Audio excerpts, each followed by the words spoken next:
Welcome to my channel tutti frutti cooking. Subscribe कीजिए channel को, bell का icon press कीजिए। इस तरह से तमाम नई आने वाली कुकिंग वीडियोस आप तक सबसे पहले पहुंचेंगी। अस्सलाम वालेकुम। आज मैं आपको तरीका बता रही हूँ कि किस तरह से हम पास्ता बॉईल करते हैं। मैक्रोनी, पास्ता और स्पैगेटी सबका एक ही तरीका होता है।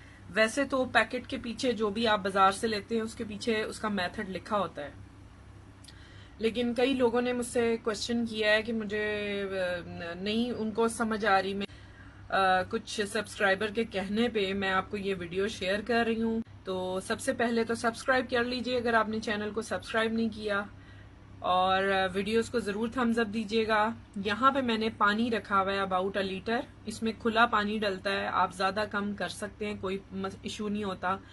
मेरी जो मैक्रोनी है जो मैं यहाँ पे बॉईल कर रही हूँ वो तकरीबन है 250 ग्राम्स, और उसके हिसाब से मैंने यहाँ किलो सवा किलो के करीब पानी है ये बॉईल करने रख दिया है मैंने। साथ में इसमें ऐड कर रही हूँ 1 टीस्पून साल्ट, ठीक है, और साथ इसके जाएगा अबाउट अ टेबल स्पून मैं इसमें ऑयल ऐड कर रही हूँ, ठीक है।